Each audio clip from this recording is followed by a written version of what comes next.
Today's episode is brought to you by Firmtech.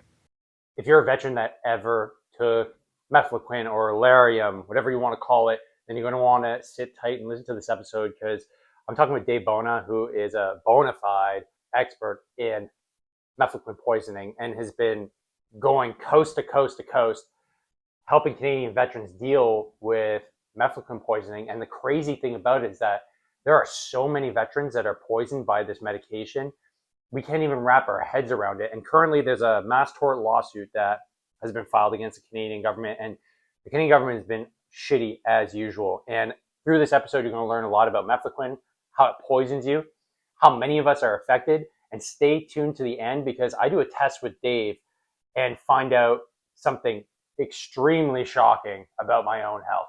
So stay tuned and make sure to lock it in and hit the subscribe button. You're not going to want to miss this one. Folks, sitting down with my guest today, Dave Bona, and Dave has been filling me in on the issue that is revolving around Mefloquine poisoning or quinism and the ongoing problem that Canadian Armed Forces veterans have had with Veterans Affairs to the point now where there's a mass tort lawsuit against them and it's coming to a head. So I haven't covered this on the show. I should have long ago, but now's the time to kind of get myself up to speed and get you, the listener, up to speed as well if you don't know what's going on, because this has ramifications throughout the entire Canadian Forces and veteran population. So Dave, thanks so much for showing up on the show and sharing us your insights. So the first thing I want to start in on is like, what is the, what is Mefloquine? But more importantly, like what has come about through the years of its prescription, and what are essentially what's the fight here against the government? Okay, so I've got to explain what Mefloquine is first and how it came about so you understand why we're where we're at right now. Perfect. Okay, I got to give a little bit of history here. So Mefloquine came about directly as a result of an urgent operational requirement in Vietnam. What they were running into was what they thought was chloroquine resistant malaria. Okay. Um, so what they had to do is they had to develop a new anti-malaria drug because the Americans lost more soldiers to malaria than they did in combat with the NBA and Viet Cong. You got to keep that in the back of your mind. So this is a very high priority. So they spent $100 million in that late 1960s, early 1970s dollars. So in our today's dollars, that is a ton of money. So you had a general that was in charge of this program. They tried every compound. They spent a couple of years. They pulled compounds out of everywhere.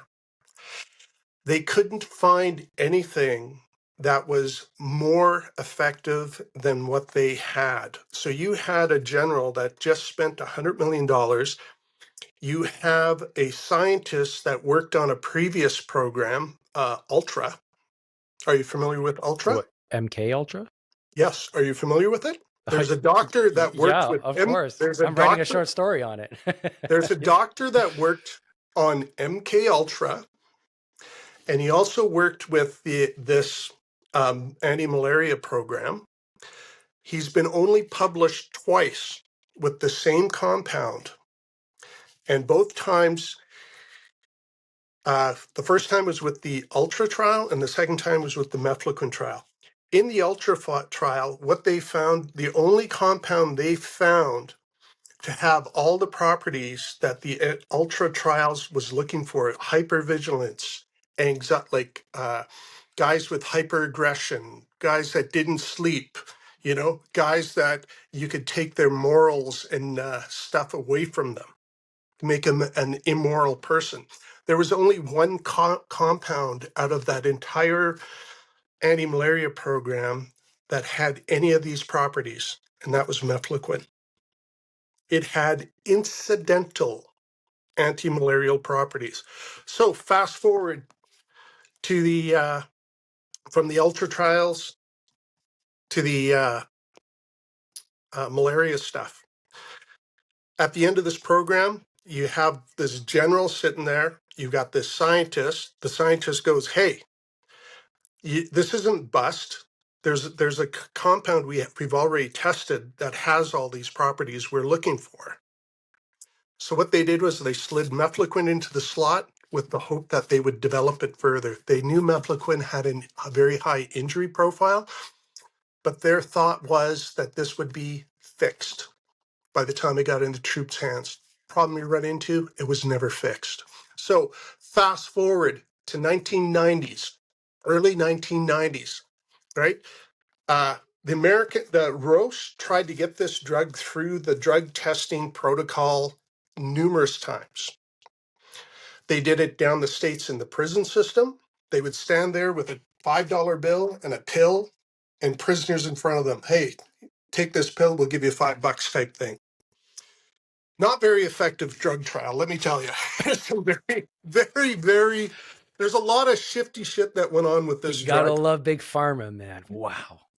It's not just big pharma, it was big government. They wanted something to replace chloroquine with, because apparently it was killing all these American soldiers in Vietnam. So that was their overriding arch. They wanted a new anti-malarial, a once a week anti-malarial. And that's what they were doing. So fast forward to the early 90s. It's already failed drug trial after drug trial after drug trial. So what does Roche do? They go to Africa and they contract a couple of African militaries to provide a couple of platoons of soldiers to do the trials with.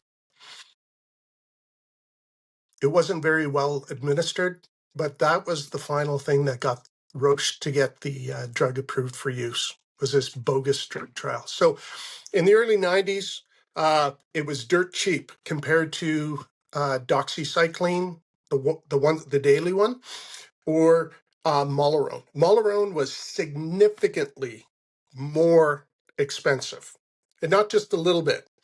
We're talking like three frappuccinos from Starbucks expensive Per pill? per pill. Yes, like 14 to 20 some odd dollars a pill, whereas Mefloquine was measured in pennies, 14 cents type thing. 14 to in that range. So what then happens now? You gotta remember. Why did this become such a problem? Is because this drug came around when deployments started happening, the uptake and deployment started happening. And a lot of these deployments, they were staffed through bases. And this is in particular the American model. So what happens with the Americans is if you're a National Guard soldier and you were deploying overseas to a malarial zone, you would have to report to a designated base where you get all your equipment issued, do your, in clearance DAG and all that. But the bases were responsible for issuing the anti-malarials to the deployed soldiers. So if you're a base hospital and you're trying to balance your fucking books, and you have soldiers coming through, are you going to give them a $14 pill that will not break your base budget? Or are you going to give them the fucking $20 pill that, So that's what was happening down the States. What was happening up in here in Canada was a bit different. It was medical. I'm not saying people were like going out of the way to fucking kill troops and stuff, but there's some certain things that went on that should have been caught by our medical system. You just read the product insert on this thing, suicide and fucking all like hyperaggression, and like you read that product insert and then you think and you look back at the big picture and it's like, okay, wait a minute, we're sending soldiers into a war zone with weapons and ammunition, and we're giving them a drug that will impair their ability to think clearly. Yeah, it's insane. It's absolutely insane. So there was, so they're pushing it out. They're pushing it out. They're pushing it out. But here's the problem we ran into. Everyone was telling the governments that there was 1 in 10,000 adverse events happening. And where did this 1 in 10,000 came from? This is where the drug company gets really, really, really shifty. What the drug company, and they still do this to this day, they hired a general practitioner to administer a study seen on the effects of Mefloquine. So this guy approached 10,000 civilian travelers deploying to a malarial endemic area, and he gave them a questionnaire to fill out and return to him upon their return. How many civilian travelers, will actually do shit like that? So wait, okay, hold on a sec. I've done some research in the university level. Yeah. You're telling me that this is a research endeavor that is 100% self-reported. There's no follow-up. It's just give me the form back when you get back in the 90s. Like there's no internet, right? There's no email. No. So it's just, here's this dirty form. You give me like this dirty form, and then I'm Yes. going to base my conclusions off of this. That doesn't make any sense. That No, has hang on. zero validity. It gets even better. You might as well just fill out all the forms by hand yourself. All right, guys, we need to talk about your dick. Not in a jokey locker room way, but in a life-saving way. You see, erectile dysfunction isn't just a bedroom issue. It's one of the earliest warning signs of cardiovascular disease. And veterans, we're at a higher risk than civilians. TBIs, stress, meds, pain, poor sleep, you name it. That's where Firmtech comes in. They make the world's first smart erection ring, and it's kind of a game changer. It's called the Tech Ring, and you wear it overnight while you sleep, and it tracks your nocturnal erections. That's right, real data right to your phone. Wondering what meds, supplements, or diet changes actually work? Now you'll actually know, because when you track it, you can hack it. Discreet, easy to use. You can even wear it during sex to enhance your intimate moments with the missus. They call it the dick bit, and yeah, it actually works. In fact, rings are more effective than pills that you'll get from the VA. And Firmtech's Tech Ring, it's research proven, effective, safe, no side effects, just results. So if you're serious about your health and your performance and maybe a few better rolls in the hay, resolve in 2025 to put a ring on it. No shame in that game, sir. Use code DMorrow at checkout for 15% off your first purchase. Link is in the description. That's No. just as valid. It gets even better. Now think about this. You're looking for adverse events. Adverse events with Mefloquine is you have a major psychotic departure like my fire team partner did in Somalia. They had to take away his rifle and tie him up. He was psychotically crazy. We thought he was going to kill us, and we thought he was going to kill the local Somalis. That's the type of adverse event you get from Mefloquine. Now, how many of those travelers, when they're admitted into a psych ward in Goa, India, are actually going to get that form in?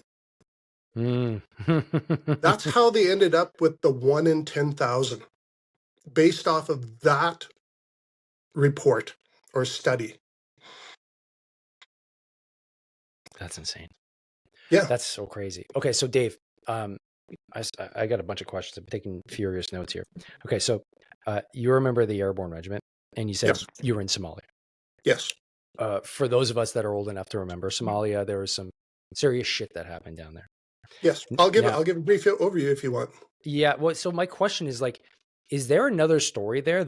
Yes. Could it be justifiable to say, hey, our troops were literally made insane by the government giving us this fucking pill. And so you pilloried these guys for doing something awful, but they were turned insane. And then you got rid of a whole regiment and capacity because of your own foolish pride or whatever you want to call it. You ever sit around and talk to a bunch of paratroopers from that era? You should. You're one of the few. I don't have much contact with paratroopers. Well, here's the thing. I'll give you an example of stuff that was going on over there. We were doing, one of the things we were tasked with was anti-banditry operations. And to do that, we'd have to go in and do coordinate searches, on villages and stuff. So picture this, 4 grizzlies creeping up a back trail to get it to deploy the platoon to go in and do this coordinate search. And are you familiar with the Grizzly? How it's Yeah, of laid course. out? You got the driver's hatch, crew commander hatch, and then the turret. My section commander was sitting in the crew commander hatch right behind my head. We're sneaking in there and we're keeping the revs down on the Grizzly so you don't get that, grunt that carries. So we're just creeping up. My section commander saw a bird sitting on a branch on the side of the fucking trail. With his C7 service rifle, he shot at it while we're trying to get into position to do this coordinate search. Yeah, he did a lot of crazy shit over there. The second one he did was we were downtown Somalia, heading from the old port to the airfield. And all of a sudden I get a punch in the back of the head and he's screaming in my ear to stop. So I literally think I'm like, what, we got an RPG inbound, whatever. So I did a combat, I locked it up, And as I'm locking it up, the vehicle's not even coming to a fucking complete stop. And I'm looking over my shoulder to find out what the fuck is going on because there was no whoosh, there's no bang, there's no nothing. All I see is my sergeant jumping out of the Grizzly, running 100 meters back up the road. And this is in downtown Mogadishu.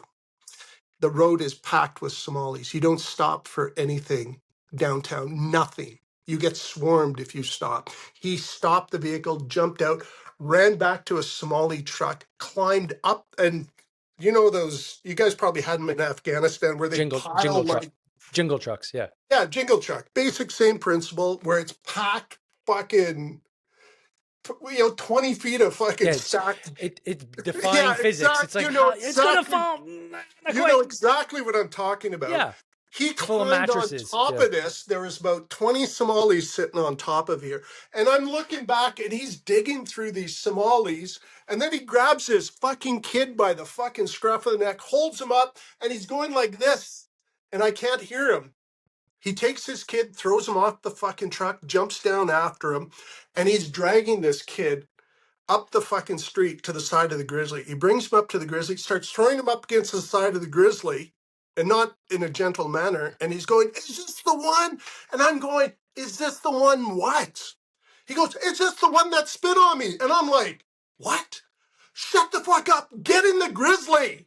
Oh, the Smallies are going, as soon as they seen him manhandling that kid, it was like fucking this mob situation was happening. No kidding. Literally, I fucking reach down and I give him a tug and he climbs back up in, gets in it, and we get the fuck out of there. No kidding. That's just like that is the type of stuff that was happening over there. So like we'd have guys that like career infantry NCOs. How many of those guys that you know of would actually shoot at a fucking bird on the side of a trail? Zero. While you're doing an op. No, zero. And just what you're describing there, I've had some great NCOs and some not so great NCOs, but even the not so great NCOs would never do that in a million years. So my question is, at the time, were you thinking like, fuck, like this guy's like, were you thinking, oh, we must have gotten poisoned? Or no, or you're just like, he's just all fucked up. He's just all fucked up. I don't know why. But when you're in it, like something's wrong because you could feel it. The day I took that same day that happened, we picked up the convoy and we were heading back up to Bellatwain. And as we're going through the Italian town, like this was pill day. Like I don't know what happened, but I got so fucking freaked out when we were coming up to Gillilassie. I thought we were going to get ambushed. I tried to take over the platoon and deploy the fucking platoon as a fucking Grizzly driver. No, I'm serious. Like there's shit that went on. Like you would, after the fact, you'd go, what the fuck was I like? What the fuck was I thinking? This sounds like the movie Jacob's Ladder. You know what I'm talking about? Yeah. From what is that? It was the late 80s, early 90s. Where are you starting to make some connections here, Dave? Well, I mean, like that was the premise behind the movie was they came up with Jacob's Ladder. Was that based on this? Like, I don't know what the director of the MK Jacob's Ladder is based off of MK Ultra. MK Ultra, because it was, the goal was, like you said, it was like Yeah. eliminate all feelings of compassion and humanity so they can become an ultimate killing machine without remorse. Yep. This sounds like what this was. When we the second time we went into Mogadishu to go pick up a convoy, because we lost a bunch of jerry cans, some stretchers and shit. We're cut off the side of the vehicles whenever the Somalis would try and swarm you. Mm-hmm. We took to hanging concertina wire on our vehicles. Mm-hmm. And I don't know, like this is what Mefloquine does to you. I caught a Somali in that razor wire, and I purposely fucking dragged him.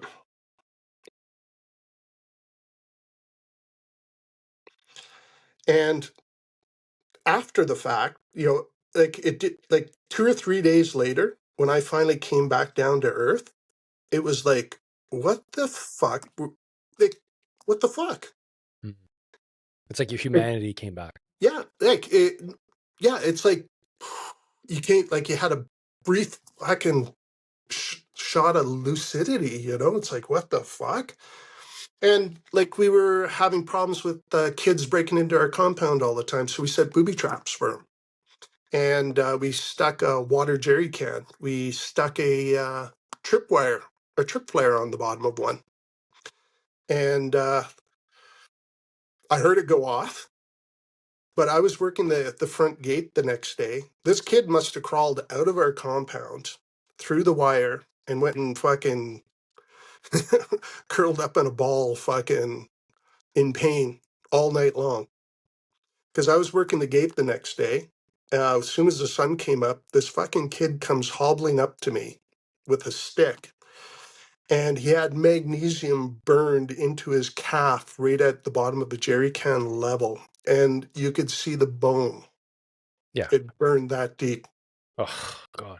And I'm sitting here, like, here's where it gets, like, this is the thing, like, did I have any compassion?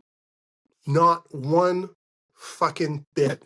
It was like, fuck you. You got busted fucking stealing our shit.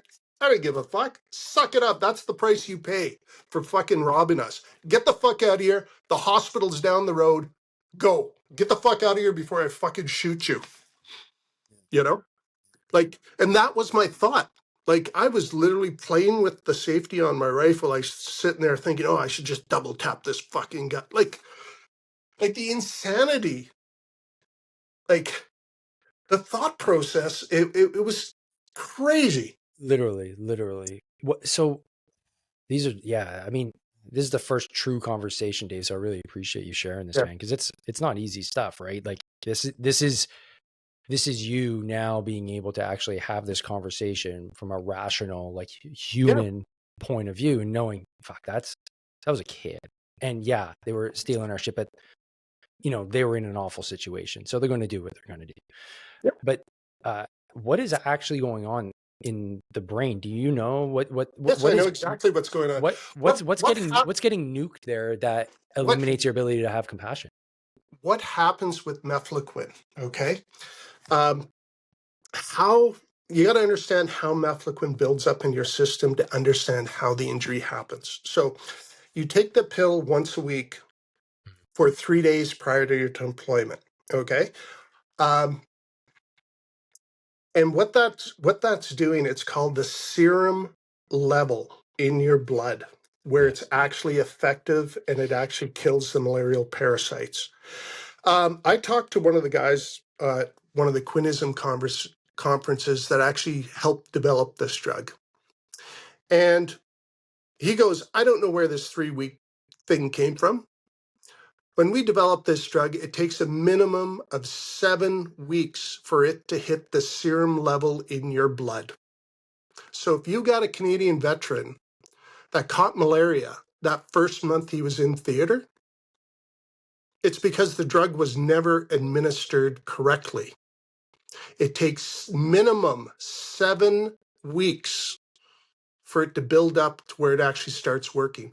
And that magic 7 weeks is when a lot of my physical symptoms started really kicking in. Like I was getting the depression started to hit, I started not sleeping, the loose stool, uh, like the numbness, the balance issues. Like I used to, when I drive in the Grizzly, I go to get out of the driver's hatch, I'd pop out of the hatch, and if I went forward, you know, I would literally tumble off the front of the vehicle because I couldn't. Oh, your The balance. balance stuff was all fucked up. Whoa. I toppled off the top of that Grizzly fucking. It's like what, 10 feet off the fucking ground, you know. I toppled off the fucking top of that Grizzly, like on that deployment 4 or 5 fucking times. Like it's, you got no balance, you know. What else was going on?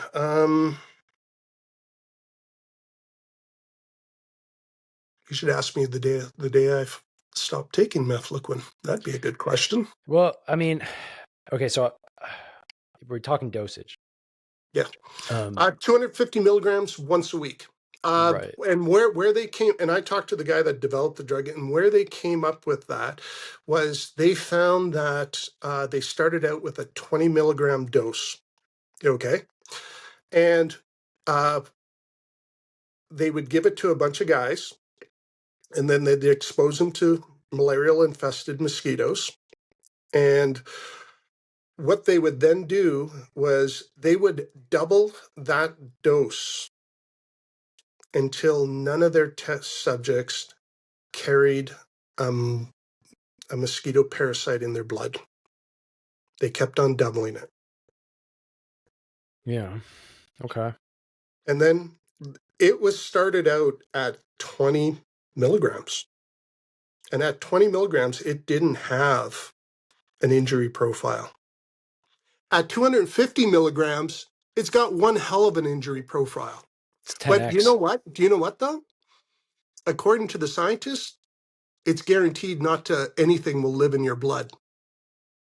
It's an It'll kill interesting trade-off. absolutely everything in your blood.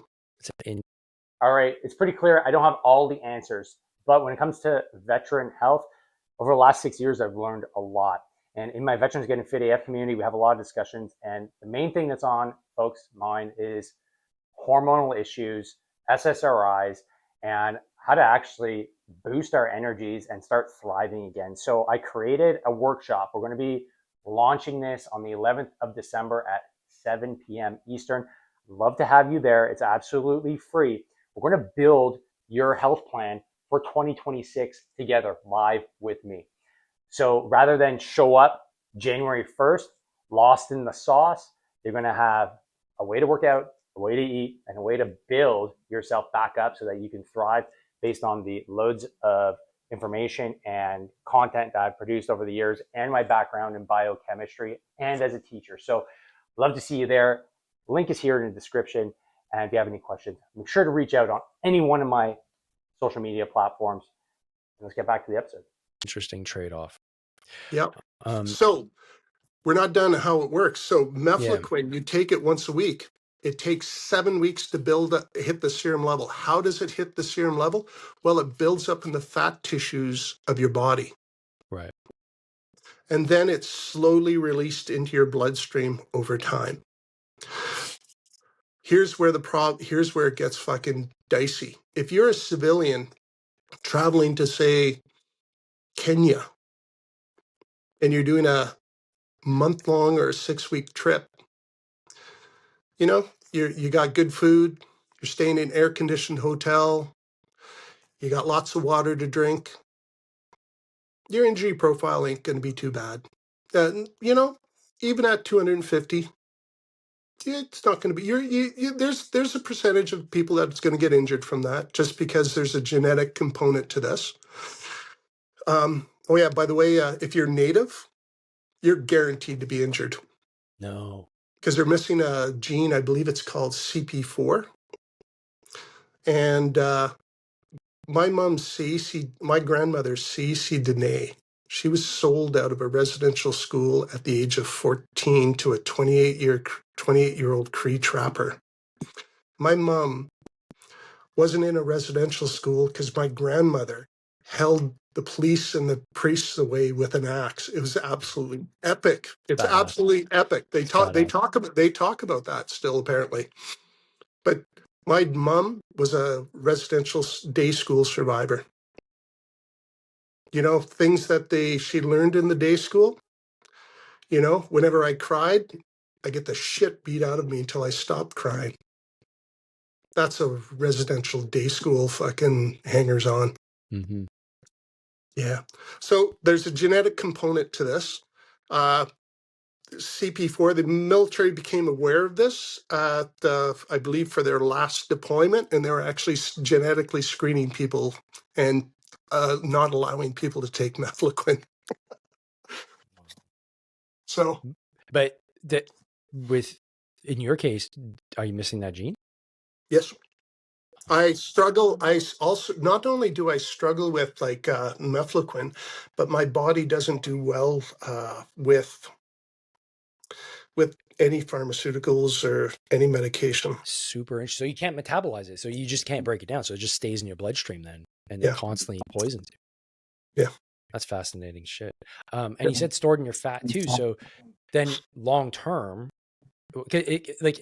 those fat cells take a long time. Once you build them, they're going to stick around for a long time. There are people from my deployment that still have the active nightmares. The reason why they have the active nightmares is the drug's still in their system and slowly being released. Yeah. Women will get injured at a higher rate than a male will. Well, that's logical. They have more body fat percentage. Yes. The only person I have ever come across, don't really want to get into this, but I'm going to have to get into this. I have to let people know what I've been doing just so that they have a understanding of where my knowledge comes from. When I realized we couldn't beat the government, we testified. I came back from testifying there at the Veterans Affairs Standing Committee, and I was waiting. 1 week passed, 2 weeks passed, 3 weeks passed. I phoned up to Kathy Wagenthal. I phoned up to the Minister of Veterans Affairs, and he's just, making inquiries, what's going on with the Mefloquine, and then, it was basically, they're trying to sweep it under the carpet. And too many suicides. So one way to stop the suicides, I figured, was educate people. So I started reaching out. I went on to veteran chat groups and stuff, messenger groups and all that. And I started talking about it. And whenever I get a question, I'll give you an example. One guy asked me, how come I can't get laid? How come I can't maintain? No, it's serious. It is a fucking problem with Mefloquine vets.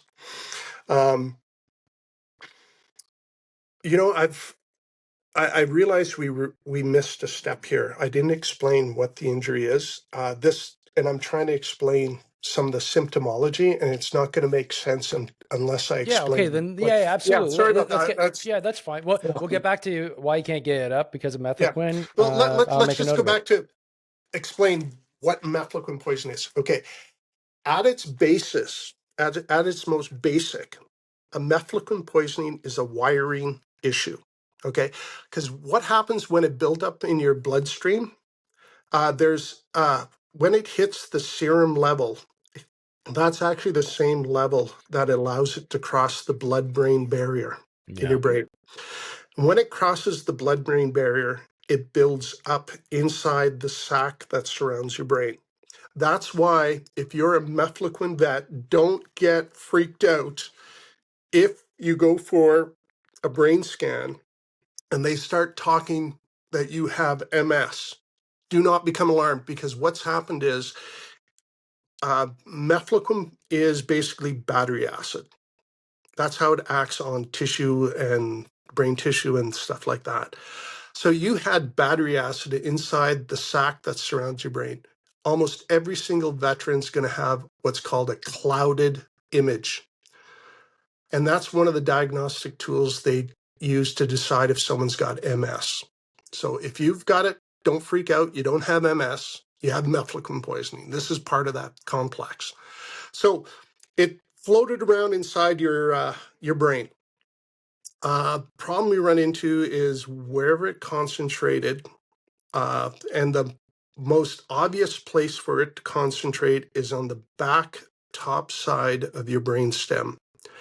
There's a little valley in your brain where the brain stem goes in, and that's where the drug concentrated, in that valley. Do you know what? We know that because directly underneath the bottom of that valley where the drug concentrated is a nerve cluster called the dorsal nucleus of the vagus.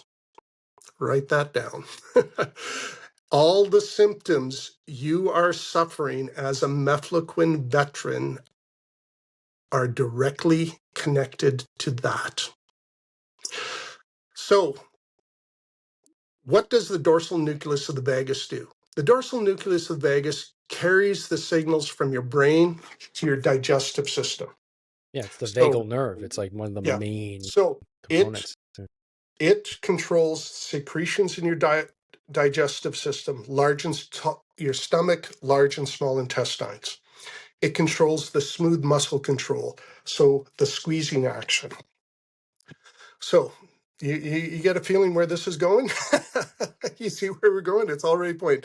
So now, every single mefloquine person that has taken mefloquine and has an adverse reaction to it, i.e. the vivid dreams, if you experience the vivid dreams, you now have a brain stem injury. If you had the vivid dreams, right on the box, it says very clearly, if you experience the vivid dreams, immediately discontinue use and seek medical attention. Right on the box. I'm writing that down. Side note, I took it once, had the dream, and stopped immediately. Good. Do you know what? Do you know what? You're a perfect example. I will show you. I will walk you through. I'm going to talk a little bit more about the symptoms. Then we're going to go revisit. I will do an actual, what I do with a veteran that I suspect might have mefloquine poisoning. Okay.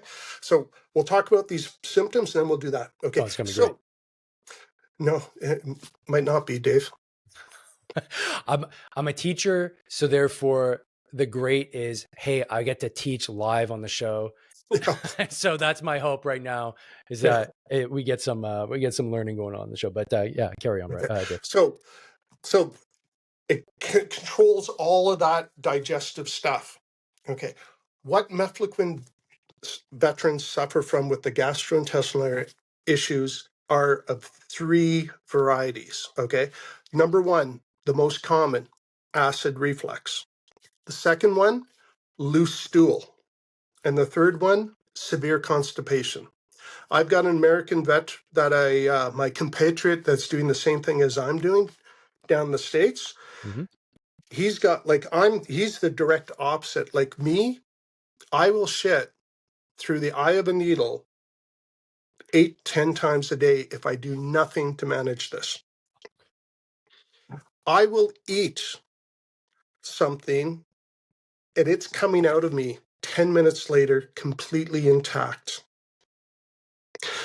When your body is not digesting food, your body can't produce things like serotonin.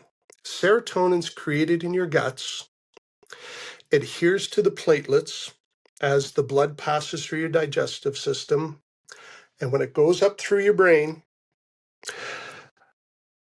the platelets deposit the serotonin. If you're shitting all day long, and within 10 minutes of you eating, the rest of its time of that food in your system's not long enough for your body to extract everything it needs. So when people ask me, why can't they maintain an erection? Well, the number one priority of your body is to protect the brain. An erection is a low priority. So it's not going to devote any energy to producing testosterone. It's not going to devote any energy to producing serotonin. It's going to be making sure that you're breathing and your basic functions are happening. That's the priority. Everything else is secondary. So if I understand correctly, you've done so much damage to essentially the vagal nerve that now No, you've got to. what you've done is you burnt holes through the tissue that covers the brainstem. Yeah. And then what's happened is it's actually picture what acid does to skin. Mm-hmm. It discolors it first. It slowly burns and it discolors it, and it'll eventually burn a hole through your hand. That's what's happened to your brainstem. Look at the back of your hand and see all the veins and stuff there. Yeah. How are you electrical signals is how our body can from the brain all the stuff. Yeah. Okay. If there's like a Yeah. pin that's So it's not, it's now. but it's not a pin. It's actual scar tissue. Oh shit. Electricity doesn't like going through scar tissue. So No. how does this work with for example, some of the gastrointestinal stuff? We'll say acid reflux. Okay. I will give you an example. Okay. As soon as you see the food, and you stab it with your fork, you bring it to your mouth, your brain's going, okay, start producing saliva. Yeah. Get ready. We've got food inbound. So the food goes in your mouth, you start chewing it up. Okay. As soon as you start chewing it up, your mouth sends a signal. I'm masticating food. Sends a signal to the brain. Brain sends a signal to everything downstream. Esophagus, stomach, large, small intestine. It goes, start producing digestive fluid. And what is digestive fluid? It's acid. So you eat the food, and as you digest it, it goes down your throat, and it'll hit a tripwire because that needs to be lubricated. It'll hit a tripwire before it hits the stomach that says stop producing, acid. It goes into the stomach. It gets mashed up and mixed up with all the acid, and then what happens is when it leaves the stomach, there's another tripwire. And that tripwire sends a signal back up to the brain. Hey, the stomach can stop producing acid. Here's the problem. That signal has to pound through that scar tissue. Not happening. So what do you have? You have a digestive system that's left on. So it's producing digestive fluid. This has actually killed a lot of veterans. The officer that Romeo Dallaire replaced in Rwanda, Yeah. this is how he died. He actually died when his digestive system shut down and he literally became septic. The acid cleaned all the cilia out of his large and small intestine, and his digestive system turned into one big sore, and he became septic and died. That's horrific. That must have been incredibly painful. I can't imagine how that would go down. That you're liquefying from the inside. This is how Canadian veterans are dying as we speak. This is how they're dying. I've got a guy in Nova Scotia right now. I can't get him help. Okay, so now let's talk about the issue. No. We haven't finished yet. Okay, we're not done yet. Okay, Like this gastrointestinal thing is killing veterans. How I described it, that is how veterans are dying. And do you know what happens when a Mefloquine veteran is not doing well? He isolates.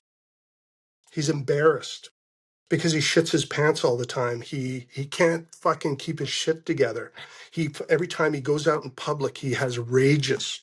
It gets to the point where he doesn't go anywhere. He doesn't even go pick up the phone to fucking call the guys because he feels so pathetic. Because, like, I can't even go out of the house without shitting my pants, like, You know, I can't even go out the door without fucking freaking out on the kid that's down the street because he's making too much noise and you know, and it's not the PTSD stuff.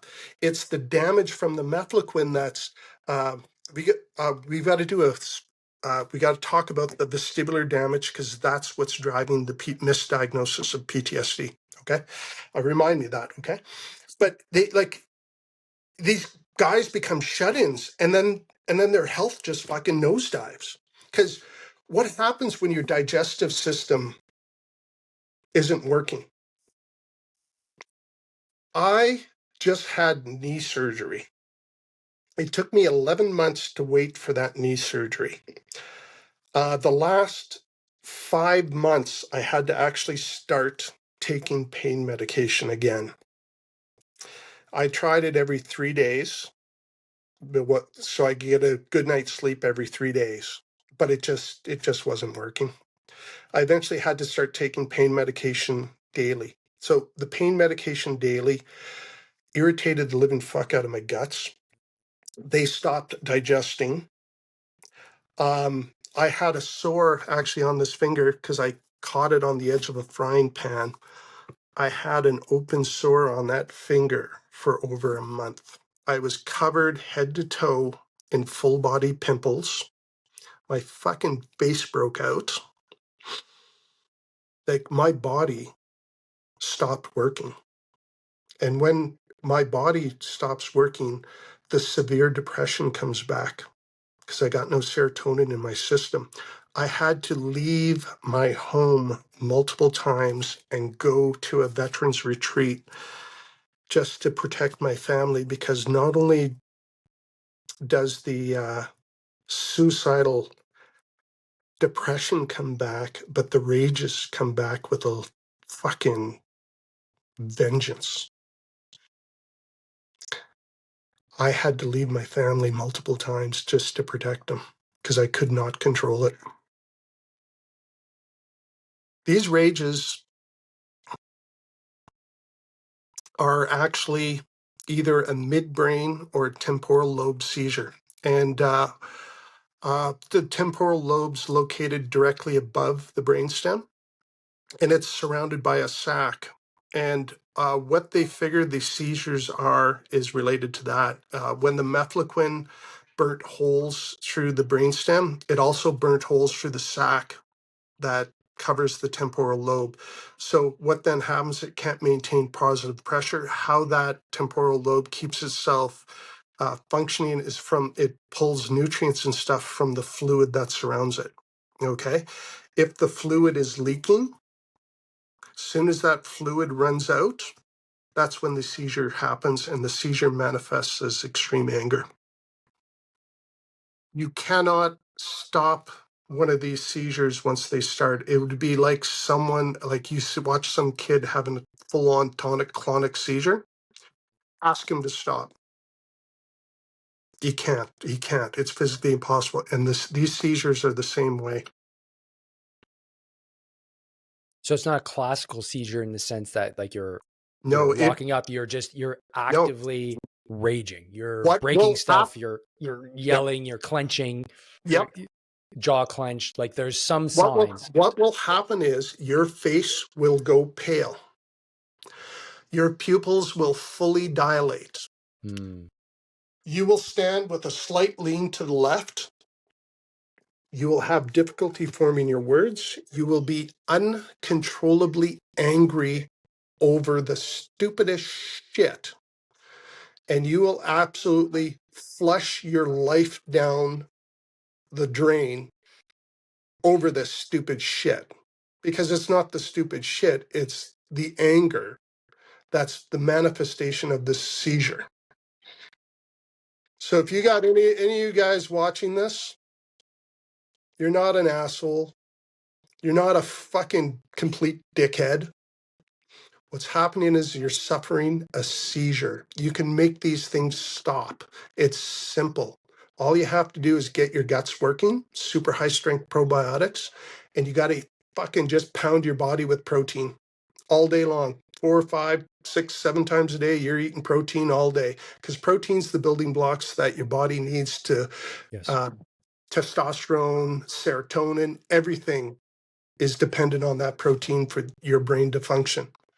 Like I get up in the morning, I have a super healthy protein shake that's loaded right with 2 scoops of protein powder, spinach, blueberries, fucking oat milk. You're not oat milk, that other fucking lactose-free milk, you know? I've got hard-boiled eggs in the fridge. I travel. I eat hard-boiled eggs all day. I go out to restaurants. If I'm not feeling good, I'll just go to a restaurant that serves eggs and bacon. You can't fuck that up because things that will set me off is MSG. Anything with MSG, manufactured sugars, anything that boosts or shoots up the inflammation in my body. As soon as the inflammation goes, my neural inflammation goes. I can feel it. Literally, I can fucking feel it when it starts to change. And the tinnitus will start screaming. As soon as I get any change in my neural inflammation, my tinnitus goes right through the roof. So you literally have like an alarm bell in your head when Yeah. things are starting to go bad. Yeah. You mentioned the vestibular damage. I want to go back to that. So Okay. that's where your balance is affected, right? Yes. Okay. The vestibular part of the damage is actually the bigger part of the disability from this injury. And why is that?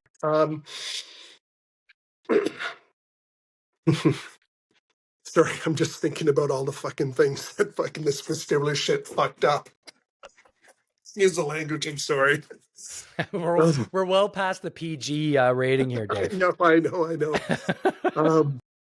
I'm just used to titrating my stuff down, for Not here, my friend. Not for a here. CBC reporter or whatever. Yeah, I'm definitely not one of those. No. Okay, so the vestibular stuff. What is happening with the vestibular stuff? Okay, you have to understand your vestibular system to understand how the mefloquine is affecting it. Okay, your vestibular system consists of 3 main components. There's nerves at the bottom of your feet, which your body uses for keeping you upright from side to side. Those nerves travel up through your body, through your dorsal nucleus of the vagus. Okay, there's oil-filled organ in your inner ear. Okay, um, and there's also a visual component to the vestibular stuff. Because remember, if there's any damage to your vestibular system, your body's going to default to the vision to look for the reference point for the horizon, so that your brain knows how to keep your body upright. Where this becomes a problem is when you go inside buildings and stuff like that. What we suffer from is actually called supermarket syndrome. And we're very sensitive to the flickering of the fluorescent lights. Okay. But more importantly, if we are in a crowded, busy place like a grocery store, I'll use Costco as an example. Perfect example. Okay. I'm walking, before I knew what the hell was going on with this, I was walking up the aisle. Okay. And all of a sudden, I was just my anxiety started to amp up. And what was happening was I was just walked into a crowd of people in an isolated aisle. I couldn't see the far wall, the junction of the wall and the floor. That's what, when you're inside a building, that's what your brain is going to be looking for your reference to the horizon, so your brain can keep you upright. Okay, it's going to be looking for that junction. So you're in there, it's crowded, it's fucking busy, it's noisy, and you're struggling. Okay, but all of a sudden you lose that visual reference point because there's something wrong with your vestibular system, whether it's the signal from your feet, the signal from your inner ears, or it could be even a damage to your optic nerve. It could be, and we're not there. They haven't been able to isolate what is actually happening with the vestibular stuff, but it's related to one of those 3 areas. So you're sitting there, and if as soon as you lose that reference to the horizon, your brain goes, okay, we're going to fall over, and the brain is going to get injured here because we're going to fall over. So your brain will automatically generate anxiety. It can't as a protective mechanism. Yes. Yeah. It'll go, hey, there is something wrong. You've got to protect the body. So you don't know what's going on. All you know is all of a sudden you're fucking anxious beyond belief. And you're in a crowded store. You're surrounded by people. It's not the fucking people, you know? It's the fact that your vestibular system's damaged and it's looking for the reference points. It can't find them because it's either being blocked by people or something's blocking it. Here's another, this same thing happens if you're on a freeway and you get boxed in by semis, believe it or not. While you're driving? While you're driving, I couldn't figure it out. I'd be on the 401, and then all of a sudden I'm having a fucking panic attack from hell. I got a semi here, I got one in front of me, I got one behind me. I can't see jack shit. And I'm in a moving vehicle, so my vestibular stuff's being pushed to the max already. And as soon as I lose that visual reference point, I'm swamped by anxiety. Whoa, man, that's a lot of shit from one drug, man. We're not done yet. Shit, it's when you say it's like battery acid on your brain. Just that alone, horrific. But there's more. There's more. Is it worse? Got to talk about suicides. Mefloquine causes suicide because it destroys your body's ability to produce serotonin. Mm-hmm. That's it. That's all. That's how it kills people. The second way it kills people, picture this. You've got a guy that's got no serotonin in his system. And I'm going to use an actual example from a mom that reached out to me.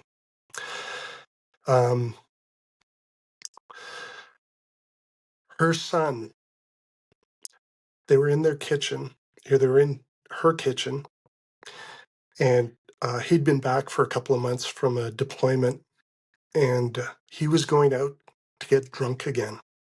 Because the neat part about the alcohol, it'll do one thing really well with Mefloquine.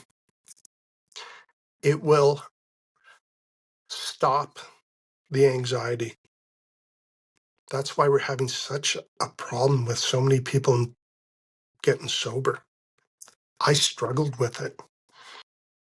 I had to go to some pretty epic lengths to get off the alcohol. So if you're struggling,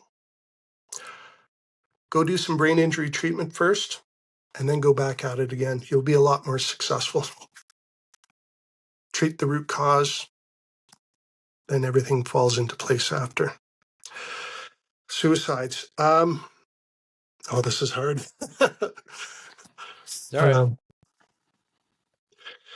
She tried to stop her son from getting on his motorbike and going to the bar to get shit-faced drunk again. He'd been shit-faced drunk for the last 2 weeks, but that was the only way he could sleep post-deployment. He was having a Mefloquine rage.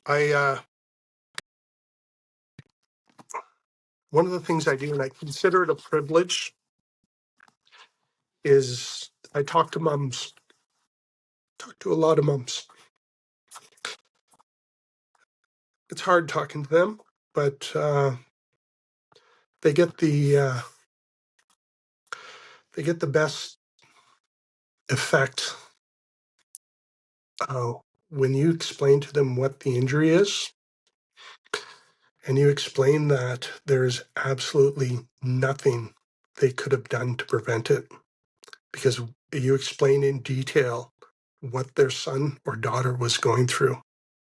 how their body wasn't producing serotonin. And when you explain that to them, they don't know that. The individual doesn't even know he's deficient in serotonin. Mm-hmm. You know, like when you explain that to these people, you could see it. It gives them a little bit of peace. There was nothing they could have done to prevent this. This soldier picked up his mom and threw her through the kitchen wall.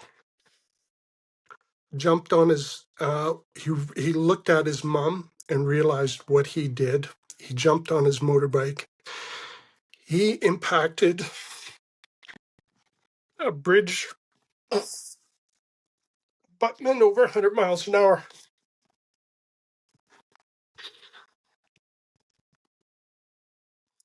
Interesting statistic around American military bases. Single vehicle accidents. Post-deployment, Mefloquine deployment. When you deploy a brigade of 5,000 soldiers, there's dozens and dozens of single vehicle accidents within 6 months of that unit coming back directly on the highway outside those bases. Gets to the point where for a long time there, truckers were used to joke about it and avoid the bases. Dave, are they still prescribing Mefloquine? No country in the world can legally issue Mefloquine anymore. But that's relatively new, though. Like well, within the last decade? they say it's the drug of last resort. But when you got 3,000 Canadian veterans taking your government to court as we speak over an injury from this drug, you'd be fucking pretty stupid to issue your soldiers this drug, continue to issue it. When you got 30,000 British soldiers applying for 500 slots, the scope of this is people are going to be absolutely shocked. The rate of injury,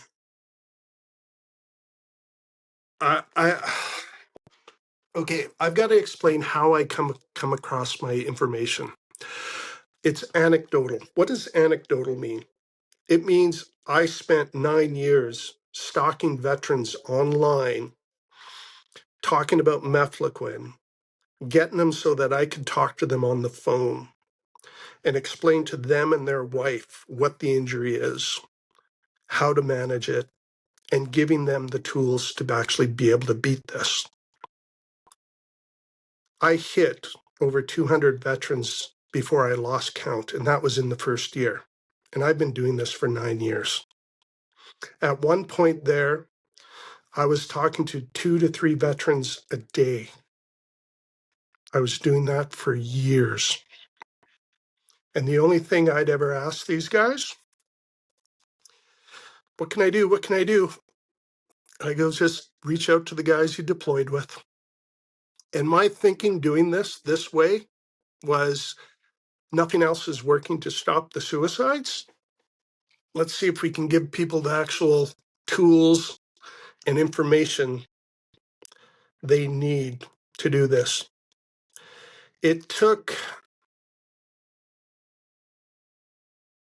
when I started, there was 1 or 2 Canadian veterans a week coming across my social media feed. Within 3 months, I think we'd pushed that out to 1 every 2 weeks.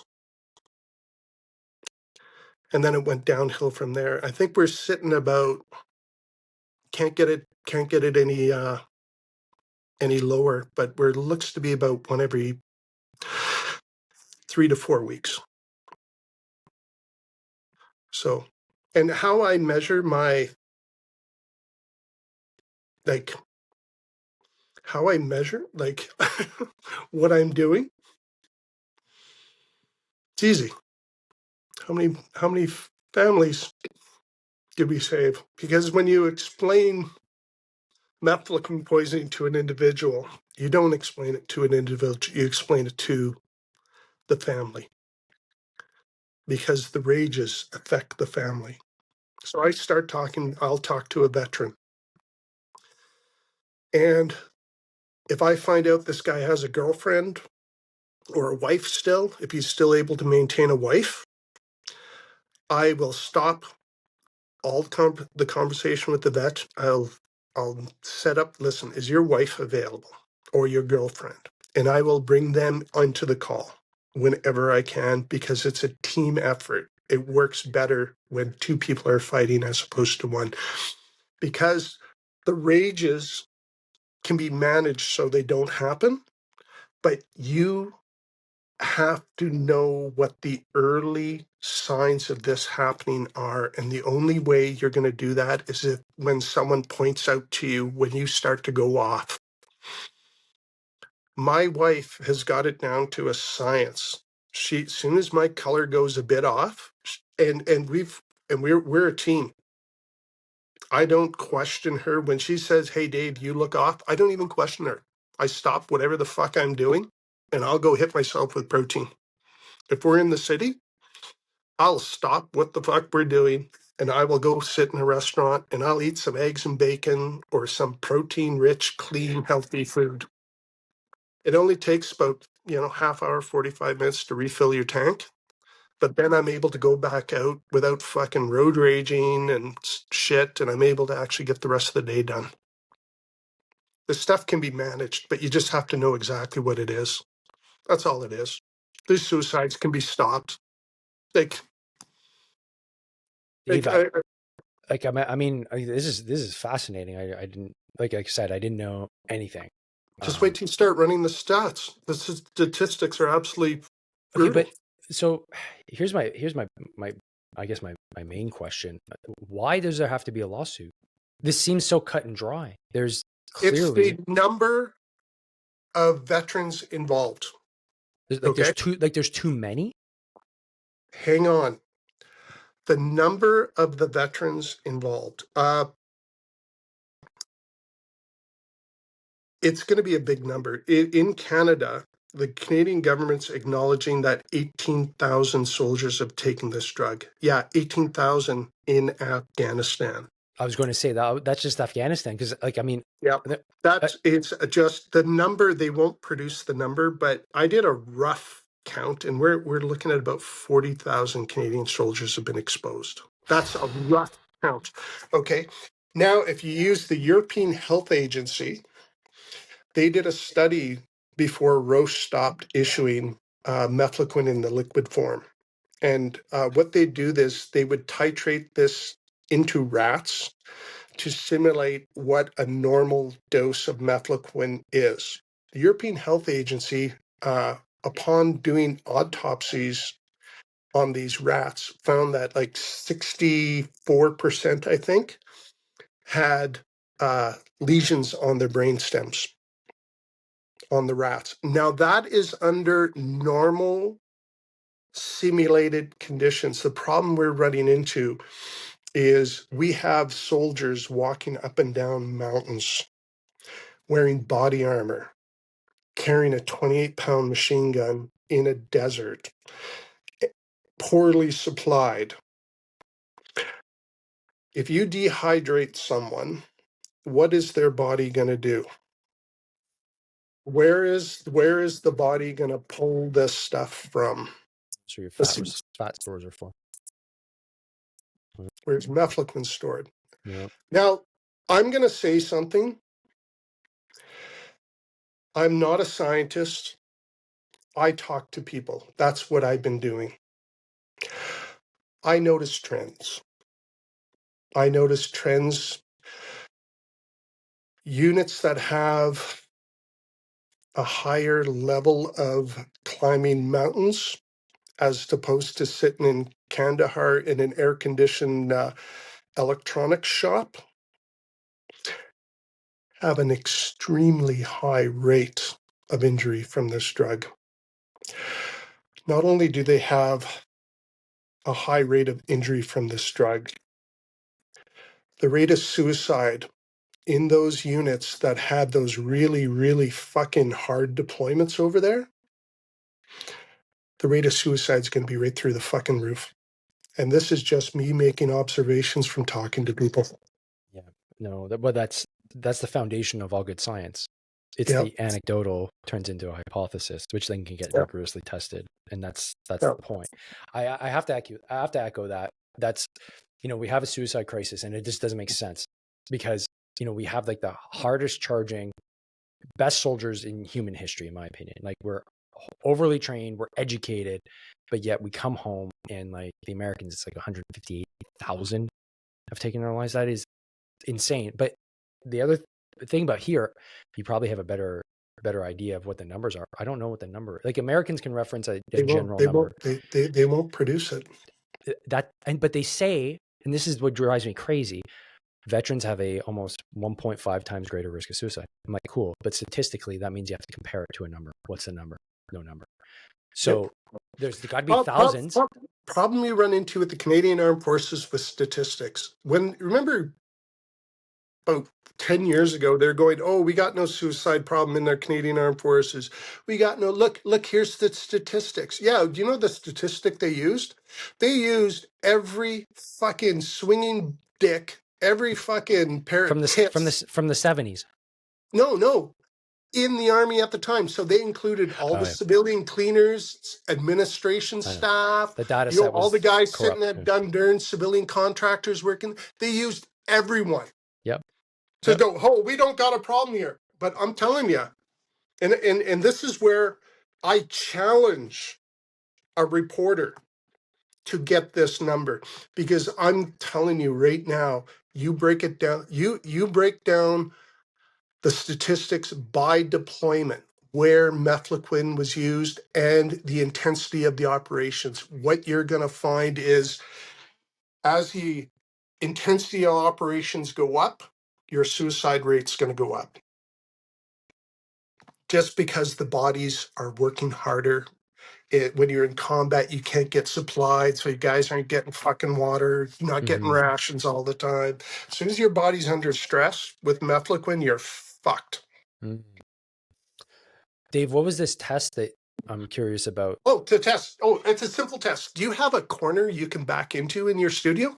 That An open corner? Back into. Not. Or do you have a wife? Do you have someone there? I do have a wife. Yeah, not here. Okay. No, not here. Oh. I mean, I guess but it'd be off camera. But okay. I definitely. But you only took one. I only took one pill because I ran out. Okay.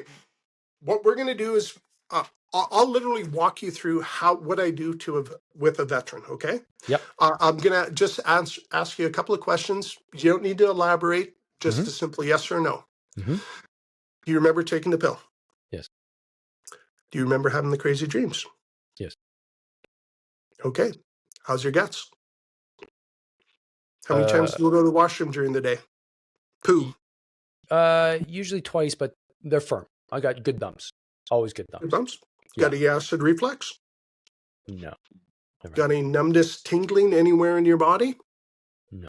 Usually it's the hands, forearms, and the front of the thighs? No. No. Any unusual tinnitus? No. Body temperature regulation issues? Are you hot in a cold environment and cold in a hot environment? Not really? I always run hot, but that was even before I deployed. So yeah. Okay.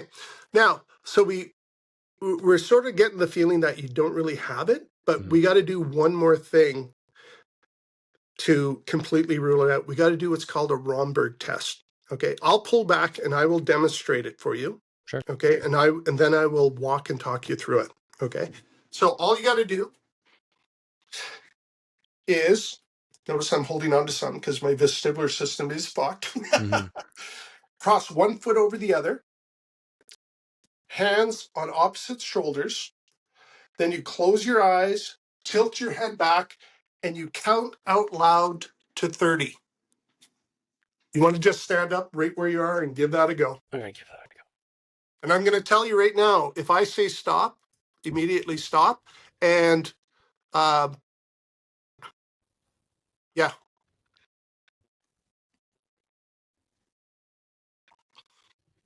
All right. So I'm going to cross over. 1 foot over the other. 1 foot. Hands flat. Yep. Now close your eyes. Tilt your head back. Count out loud to 30. Tilt your head right back. Oh, fuck. Barely stay straight. 1, 2, 3, 4. Stop, 5. stop, stop, stop. Do you feel dizzy? No, I have no balance. Have a seat, sit down. That was trippy. That's called the Romberg test. And what that does is it tests your vestibular system. It's a test that Bill Manofsky developed down the States for help screening Mefloquine veterans. Now, here's the neat part about it. And this is where you have to pay attention. Get your wife to do the exact same thing if she has not taken Mefloquine or had a brain injury. She has had a TBI. Oh, okay. Then you got to find someone else to find. So, do you have a kid? You have 2. How old are they? 9 and 6. Yeah, grab the 9-year-old, get the 9-year-old to do it. And I'll tell you, the kid will be perfectly rock solid. Grab anyone that doesn't have damage to their vestibular system. They will not weave. They will not anything. Wow. Yeah, that was kind of surprising. What you have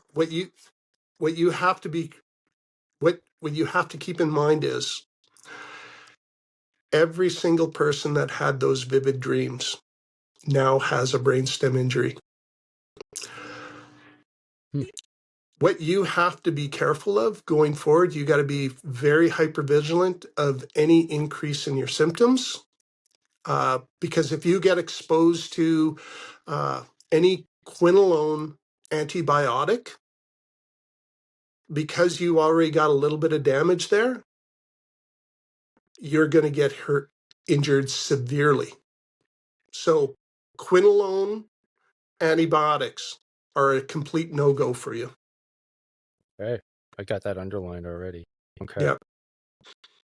But I haven't taken an antibiotic in decades, yeah, so I know. But get someone else to do that test that's healthy, and you will be actually shocked the difference between you and them. And what I'm going to tell you right now, do not go back and try and make it to 30. Because you were wiggling and wobbling the way you were, yeah, no, don't. Man. Okay.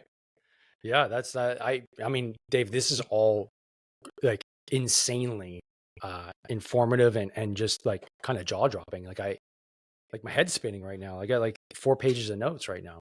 We haven't even I'm sure we're just scratching the surface. We're not even talking numbers now. Do you want to talk numbers? Yeah, let's talk numbers. And then my deployment, every single soldier I was with had the vivid dreams. The only people who did not have the vivid dreams were the soldiers I know for a fact who did not take the drug.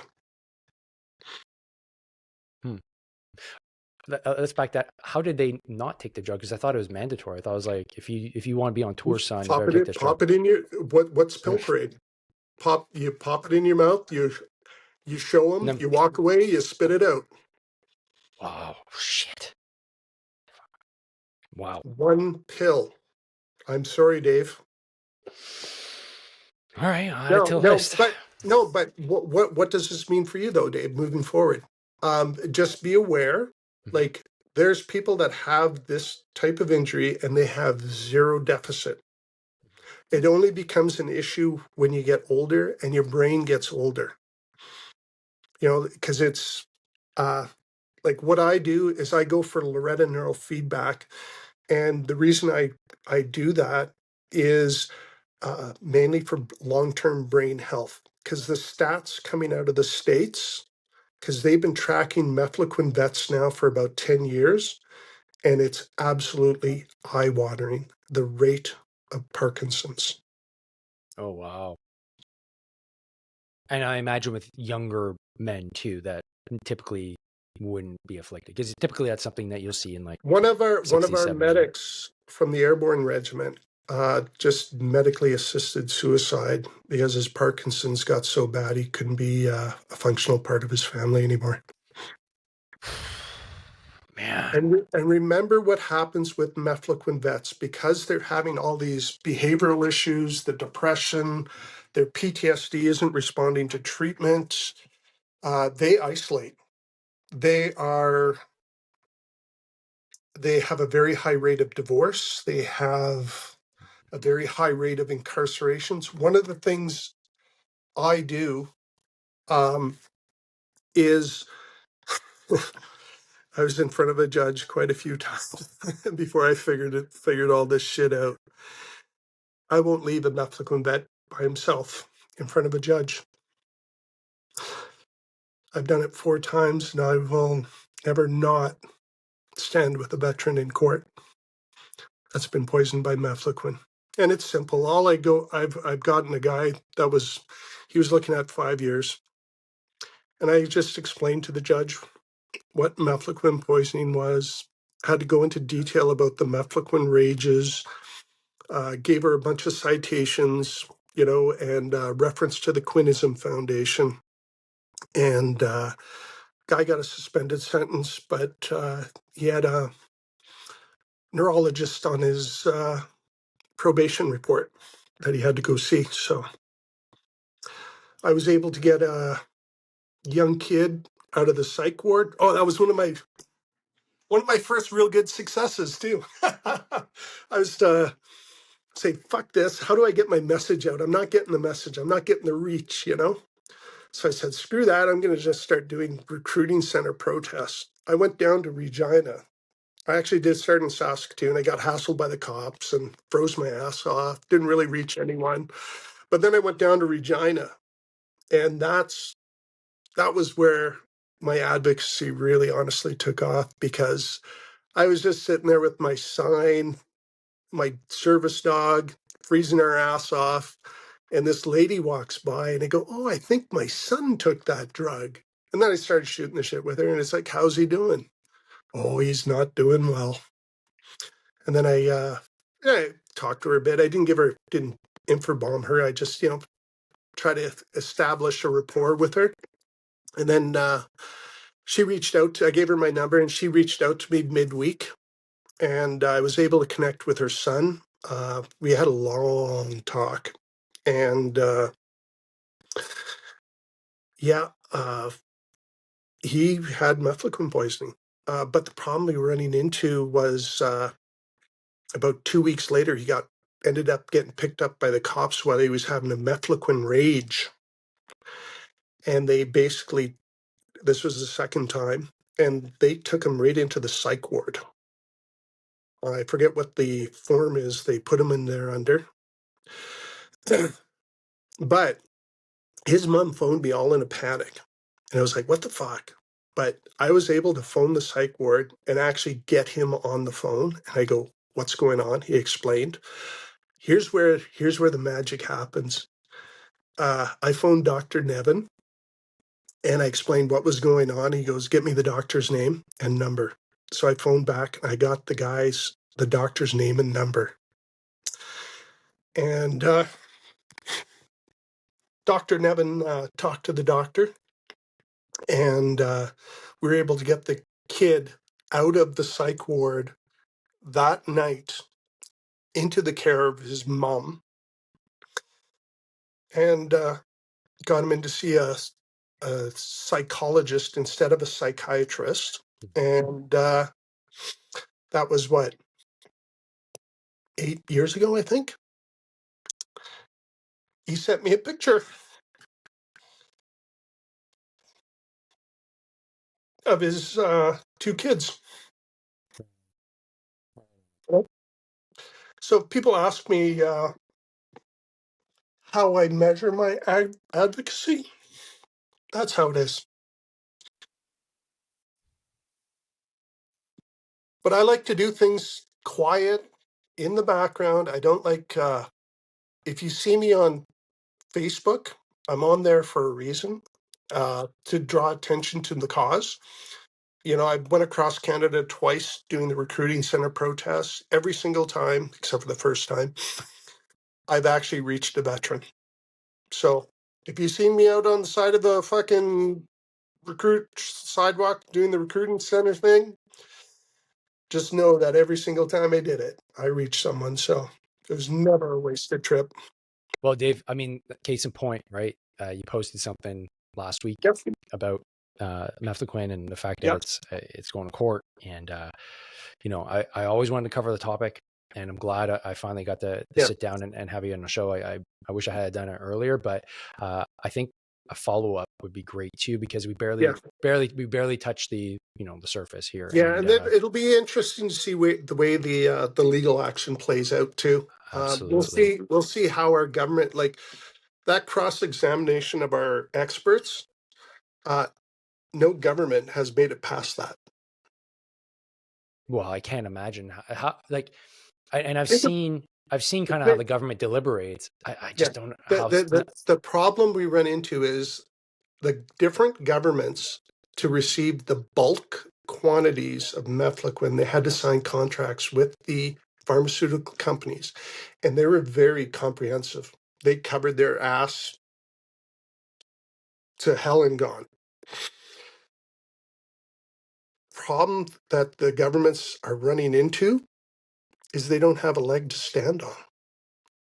The contracts clearly stated you have to screen the soldiers for TBIs, PTSD, neurological, and you had to monitor them.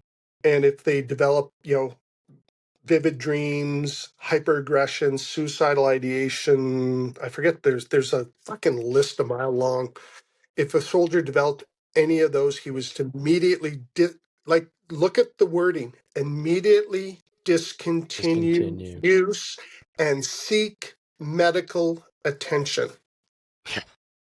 That's a very strongly worded contraindication, right? Like, dude, Yeah. go see a doctor now. Yeah. Yeah. That's where the breakdown is. That's why this drug is such an issue, is it was never administered correctly.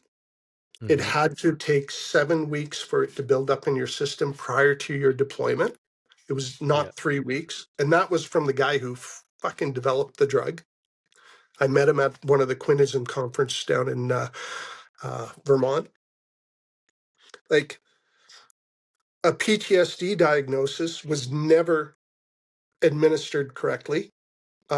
Google Criterion H. I can't remember the exact wording on it, but if you were exposed to a drug that is neurotoxic, you can't be given a PTSD diagnosis. Yep. Yeah. This is this is like one leadership failure after another, after another, after another. This could have been caught at the entire process from day one. Yeah. All it took was either a medic, a PMed tech, or for fuck's sakes, maybe the Surgeon General reading the product insert. Yeah, and doing their job. As soon as they, it's ridiculous. Yeah. Yeah. So I hope. Well, do you want the politics? Dave, I'm completely now, like, my cup is full. I got one more little tidbit for you. Okay, give me one. I got room for one more drop. Yeah. Why did the Canadian Airborne Regiment and 98 members who were deployed to Cambodia in 1992, why were these two deployments on Mefloquine?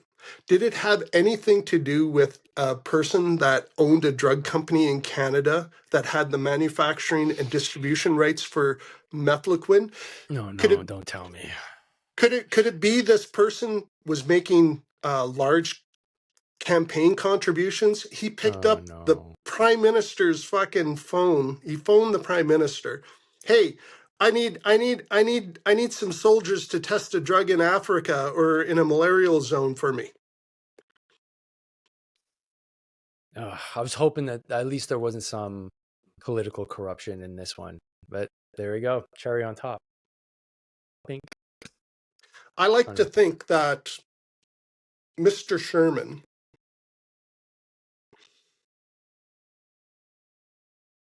I can't say that on online, but anyway, that's the cherry on the frickin' top. That kind of brings that more into focus. There's some element of political corruption here that cannot be exposed, and that's a quintessential Canadian thing. And when the alarm bells started ringing,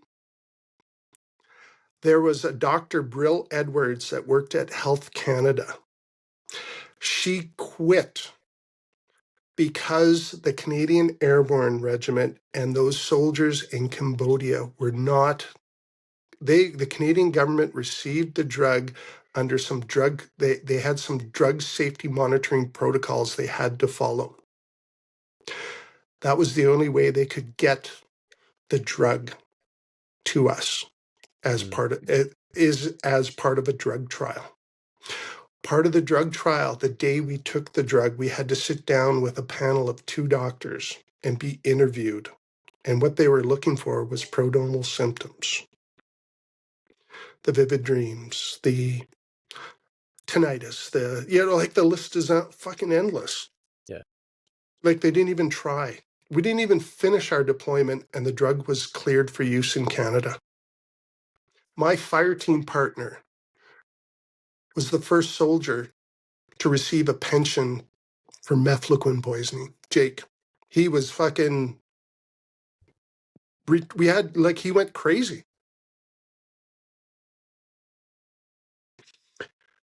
You know the stories I hear coming out of Afghanistan on some of those deployments? It's absolutely heartbreaking when you look at it from the perspective of Mefloquine. There's a lot of dead soldiers. A lot that don't have, they look like Lionel Desmond. Are you familiar with that name? Yeah, Halifax, no? Nova Scotia. Nova Scotia, yeah. Yeah, that was well over a decade ago. I talked to his sister, the last person to see him alive. Do you know how she described him? He was pale. His eyes looked completely black. They looked like coal. He was having difficulty forming words. He was when he killed his family, he was actively having a Mefloquine rage. Man.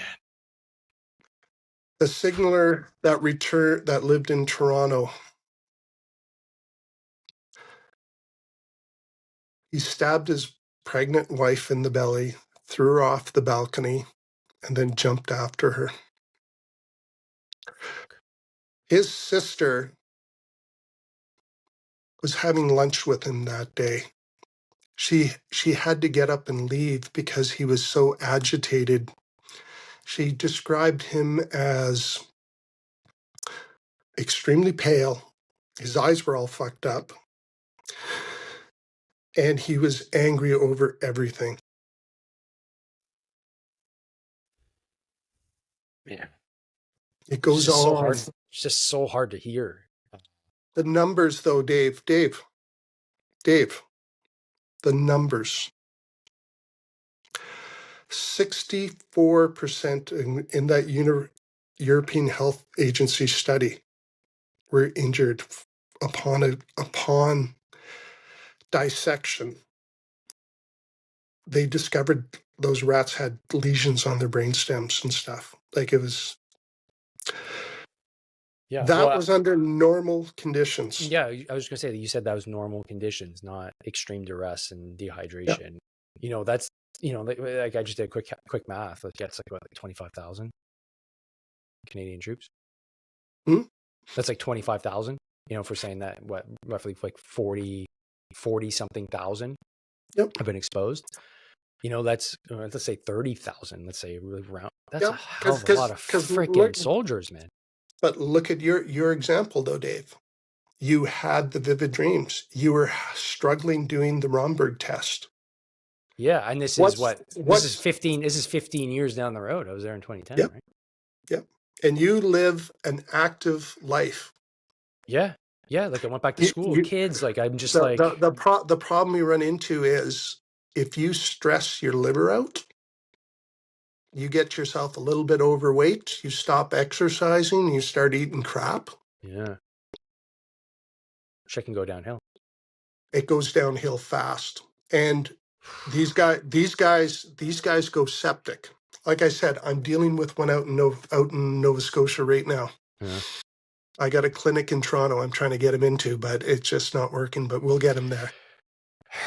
Well, Dave, look, this has been, I have good conversations on the show, but this one is hands down probably one of the most practical ones and one of the most informative ones that, like, if you're we're gonna have a follow-up, and the follow-up is going to be solely positive stuff. We're going to talk about how to live with this, and we're going to talk about how to manage this. Because I tell you, you can kick the living fuck out of this and you can beat it.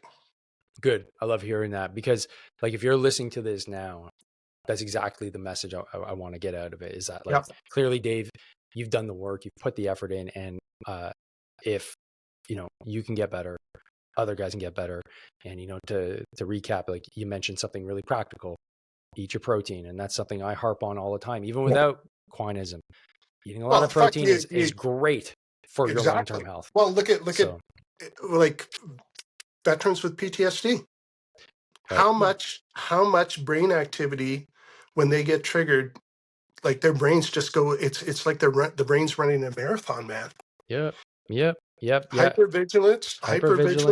Mm-hmm. I would only last 30 minutes in a crowd if I tried to go to a concert, and then I get so fucking exhausted that I literally get so bitchy and angry I create a fight that allows me to leave the situation. Because it allows you to get your brain is very, very clever. And Dave, for folks that are curious, because I don't think you have a website or anything like that. Like you just reach out to people, you do the work.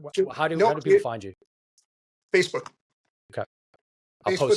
Send me a message on Messenger. Don't be alarmed if I don't if you don't hear back within 72 hours, send me another message, because usually what happens every time I do something like this, I'm swamped for 2 to 3 weeks after getting stuff. So if you reach out and I don't respond back within 3 days, send me another message. Bump it up. Yeah, just bump it up. I do not talk to people. Let's put it that way.